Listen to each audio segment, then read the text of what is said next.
ওয়াকারুজ্জামান ভারতে এলে আরো একটা দেশ কিন্তু এইখানে ইনভলভ। কিভাবে ইনভলভ? খুব গোপন ভাবে ইনভলভ। ইউনূসকে হাঁটানোর কলকাঠি এবং হাসিনাকে বসানোর কলকাঠি। কে সে?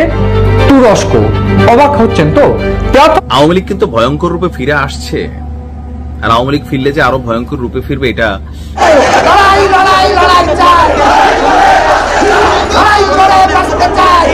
কার্যক্রম নিষিদ্ধ থাকার। আসসালামু আলাইকুম দর্শক, এবার আওয়ামী লীগ কিন্তু ফাইনাল খেলা শুরু করে দিয়েছে।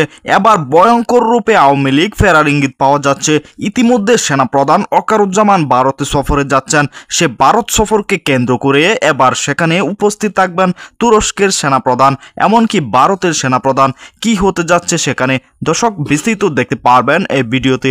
এক সেকেন্ড ও না টেনে পুরো ভিডিওটি দেখবেন। চ্যানেলে নতুন হলে সাবস্ক্রাইব করে রাখবেন পরবর্তী আপডেট পাওয়ার জন্য। একটি লাইক করে দেখতে থাকুন সম্পূর্ণ ভিডিওটি। জামান ভারতে এলে আরো একটা দেশ কিন্তু এইখানে ইনভলভ। কিভাবে ইনভলভ? খুব গোপন ভাবে ইনভলভ। এবং সেইখানে ওয়াকারুজ্জামান ইতিমধ্যেই সেই কলকাঠি নেড়ে দিয়েছেন এবং সেই দেশটি ভারতের সঙ্গে মিলে এই কলকাঠি নাড়তে শুরু করেছে। ইউনূসকে হাঁটানোর কলকাঠি এবং হাসিনাকে বসানোর কলকাঠি। কে সে? তুরস্ক। অবাক হচ্ছেন তো? প্রাথমিকভাবে এই তথ্য উঠে আসছে যে ভারতে যে ওয়াকারুজ্জামান আসছেন সেটা কিন্তু লাস্ট কয়েকদিনের ঘটনাক্রমের পর সিদ্ধান্ত হয়েছে যে তিনি এখানে এসে কথা বলবেন বিভিন্ন সামরিক কর্তাদের সঙ্গে। তবে এর সঙ্গে সঙ্গে আরো একটা বিষয় আমি বলে রাখতে চাইবো, ইতিমধ্যেই বাংলাদেশের বায়ুসেনা কর্তা air chief marshal Hasan Mahmud তিনি ইতিমধ্যে তুরস্কে গিয়েছেন এবং তুরস্কে গিয়ে তিনি সামরিক কর্তাদের সঙ্গে বৈঠক করার পাশাপাশি বিভিন্ন সামরিক অস্ত্রের যে কারখানা সেইখানে ভিজিট করছেন। তথ্য বলছে যে বিভিন্ন জায়গা থেকে তুরস্কের বিভিন্ন যে অস্ত্র কারখানা সেইখান থেকে সামরিক সাহায্য এবং তুরস্কের যে সামরিক কর্তারা রয়েছে তাদের থেকেও সামরিক সাহায্য তারা নিতে চলেছে এবং ঠিক সেই যে বেস, এই বেসের উপর দাঁড়িয়ে পাকিস্তানকেও রুখে দিতে সক্ষম তারা। কারণ কোথাও গিয়ে যদি পাকিস্তান কোনোভাবে বাধা দেয় এই যে গোটা কর্মকাণ্ড, যেখানে ভারতের ইনভলভমেন্টে হাসিনাকে ফের বসানো বা ইউনূসকে সরিয়ে দেওয়া গদি থেকে, সেইখানে তুরস্ককে সামনে রেখে এগোলে কোথাও কিন্তু পাকিস্তান বাধা দিতে পারবে না। ঠিক এমন একটা চাল কিন্তু ভারত কলকাঠি নাড়ছে, সেই সঙ্গে ওয়াকারুজ্জামান রয়েছে। বিশেষজ্ঞরা অন্তত তেমনটাই মনে করছে। ফলে এই একটা বিষয় কিন্তু গুরুত্বপূর্ণ দিক।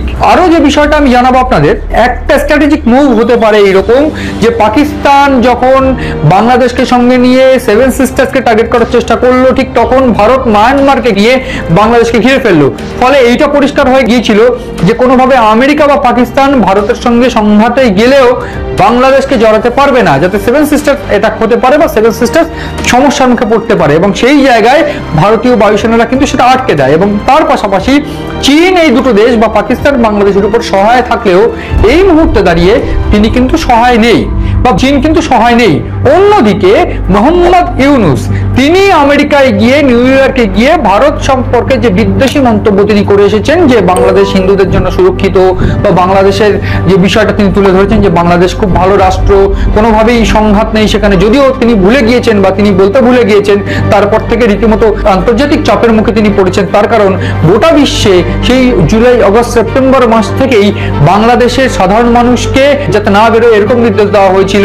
এমনকি ডোনাল্ড ট্রাম্প সংখ্যালঘুদের উপর আক্রমণের জন্য তিনি নিন্দা করেছিলেন বাংলাদেশের। ফলে সব মিলিয়ে এই বিষয়টা কিন্তু পরিষ্কার বা একেবারে এস্টাবলিশড যে বাংলাদেশের এই অন্তর্বর্তী সরকার প্রধান মোহাম্মদ ইউনূস তার কিন্তু এবার রিস্ক, এবং সেই রিস্কের অন্যতম কারণ বা সেই যে ভয় তিনি পেতে শুরু করেছেন তার অন্যতম কারণ বা ছায়া সেইটা হচ্ছে ওয়াকারুজ্জামানের।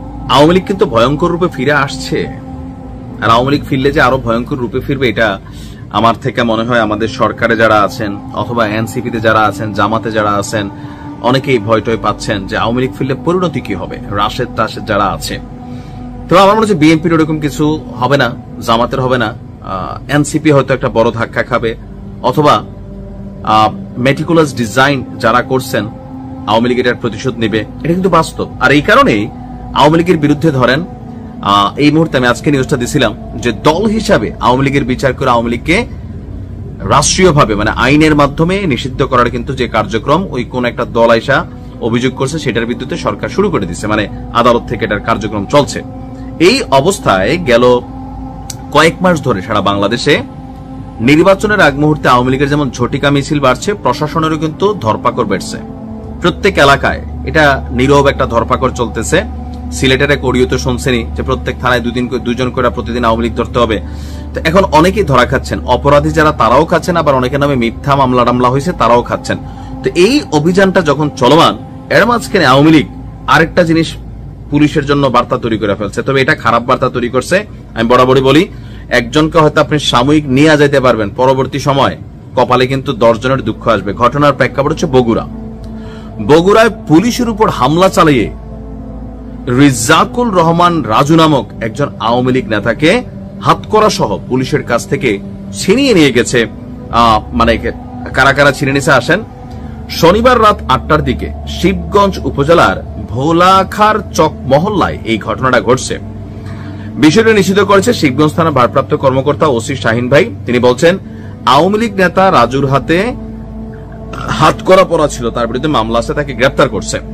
তো তিনি ভোলাখার চক মহল্লার বদরুদ্দিন বদরের ছেলে, সাবেক ভাইস চেয়ারম্যান এবং শিবগঞ্জ উপজেলা আওয়ামী লীগের সাংগঠনিক সম্পাদক, মানে শক্তিশালী একজন নেতা যার হিউজ পরিমাণ কর্মী এখানে আছে। পুলিশের বক্তব্য, আওয়ামী লীগ নেতা রাজুর নামে একাধিক মামলা আদালতে চলমান আছে। গত শনিবার রাতে পুলিশ তাকে তার বাসা থেকে গ্রেপ্তার করে, পরে তাকে হাতকড়া পরিয়ে থানায় নেওয়ার পথে রাজুর স্বজনরা এবং স্থানীয়রা, এলাকার জনগণ যারা আছে, পুলিশের উপর হামলা চালায়। অর্পর তাকে হাতকড়া সহ পুলিশ থেকে তারা ছিনাই নিয়ে যায়। এখন এই যে বিষয়টা আপনি দেখেন, সরকারের ভাষা সবসময় রাজনৈতিক ভাষাই হয়। বাংলাদেশে কিন্তু আওয়ামী লীগ আছে, আপনি নাই তো রাইতে রাইতে তো সবাই বাংলাদেশের যায় না, আছে বিভিন্ন ভাবে বিভিন্ন বেশে আছে। তো অনেক সময় হয় কি যে এখন এই যে মামলা, যেমন তার বিরুদ্ধে কি মামলা আছে, নাশকতা, বিস্ফোরক দ্রব্য, হামলা, ভাঙচুর সহ একাধিক মামলা। এখন এই মামলাগুলো হয় বেসিক্যালি পলিটিক্যাল মামলা। আপনি দেখবেন যে আম চুরি, জাম চুরি, বাটি চুরি, তারপর হচ্ছে যে কাপ পিরিচ চুরি, তারপর মির্জা ফখরুল ইসলামের নামেও আছে, বাসে গিয়ে আগুন জ্বালাই দিছে, খালেদা জিয়ার নামে আছে, তারেক মিয়ার নামে আছে, এখন শেখ হাসিনার নামে হচ্ছে। বিভিন্ন জায়গায় যে যেভাবে পারতেছে মামলা দিতেছে। তখন এই মামলাগুলো আসলে বাস্তবতা ভিন্ন, বাট মামলা হচ্ছে। আচ্ছা, এরপরে যেটা হয় আমি দেখছি, এই যে মামলাগুলো হচ্ছে, লোকাল যারা জনগণ আছেন, অনেক সময় ভালো মানুষের বিরুদ্ধে যখন মামলা হয়, পাবলিক কিন্তু প্রটেস্ট করে না, কিন্তু অন্তর অপছন্দ করে। আবার যারা আত্মীয় স্বজন আছেন তারাও বুঝতে পারে এই মুহূর্তে। সম্মানিত দর্শক, সম্পূর্ণ ভিডিওটি দেখলেন, অবশ্যই বুঝতে পেরেছেন ভিডিওটি গুরুত্বপূর্ণ ছিল। দর্শক, এই ভিডিওতে যে তথ্যগুলো আপনারা পেয়েছেন এ বিষয়ে আপনাদের কি মতামত তা অবশ্যই কমেন্টে জানাবেন, এবং পরবর্তী আপডেট ভিডিওগুলো সবার আগে পেতে চ্যানেলটিকে এখনই সাবস্ক্রাইব করে রাখুন। এই মুহূর্তে বিদায় নিচ্ছি, দেখা হবে পরবর্তী কোনো ভিডিওতে। সে পর্যন্ত ভালো থাকবেন, সুস্থ থাকবেন। আসসালামু আলাইকুম।